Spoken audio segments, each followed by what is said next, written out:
गुजरात के एक छोटे से गांव धनपुर में एक बहुत पुराना कुआं था।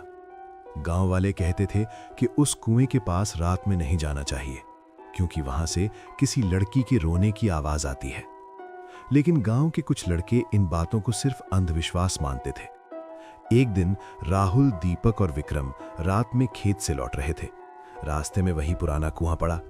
दीपक हंसते हुए बोला, लोग कहते हैं यहां भूत है, लेकिन मुझे तो कुछ भी नहीं दिख रहा। राहुल ने मजाक में कुएं के अंदर झांका और जोर से चिल्लाया, अगर कोई भूत है तो सामने आ जा। जैसे ही उसकी आवाज कुएं में गूंजी, अचानक अंदर से किसी लड़की के रोने की हल्की आवाज आई। तीनों के चेहरे का रंग उड़ गया। विक्रम बोला, चलो यहां से, ये जगह ठीक नहीं है। लेकिन दीपक बोला, किसी जानवर की आवाज होगी। तभी कुएं के अंदर से किसी के धीरे धीरे हंसने की आवाज आई। एक ऐसी हंसी जो इंसान की नहीं लग रही थी। हवा अचानक बहुत ठंडी हो गई। राहुल ने टॉर्च जलाकर कुएं के अंदर रोशनी डाली और जो उसने देखा उससे उसका शरीर कांप गया। कुएं के अंदर पानी के ऊपर एक लड़की का चेहरा तैर रहा था। उसकी आंखें पूरी काली थीं और उसके बाल पानी में फैले हुए थे। अचानक वो चेहरा गायब हो गया। तीनों डरकर वहां से भाग गए। अगले दिन गांव में खबर फैली कि दीपक रात को अचानक गायब हो गया। लोग उसे हर जगह ढूंढने लगे, लेकिन उसका कोई पता नहीं चला। उस रात राहुल को नींद नहीं आ रही थी। अचानक रात की 3 बजे उसके फोन पर एक अनजान नंबर से कॉल आई।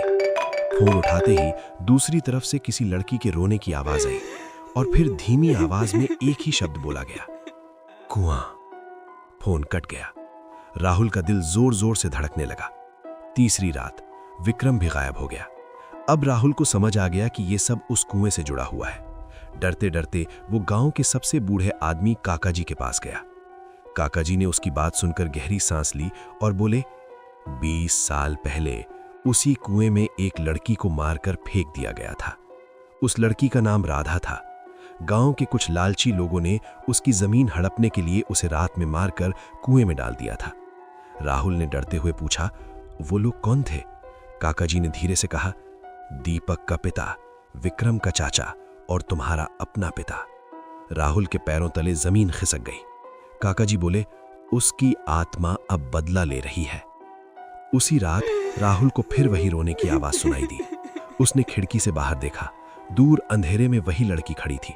उसका चेहरा पानी से भीगा हुआ था और उसकी काली आंखें सीधे राहुल को देख रही थी। धीरे धीरे वो लड़की हवा में तैरते हुए राहुल के पास आने लगी। राहुल डरकर घर से बाहर भागा, लेकिन उसके कदम अपने आप उसी पुराने कुएं की तरफ जाने लगे, जैसे कोई अदृश्य ताकत उसे खींच रही हो। जब वो कुएं के पास पहुंचा तो उसने देखा कि कुएं के किनारे दीपक और विक्रम की लाशें पड़ी हुई थीं। अचानक कुएं के अंदर से पानी उबलने लगा और उसी पानी से राधा की आत्मा बाहर निकल आई।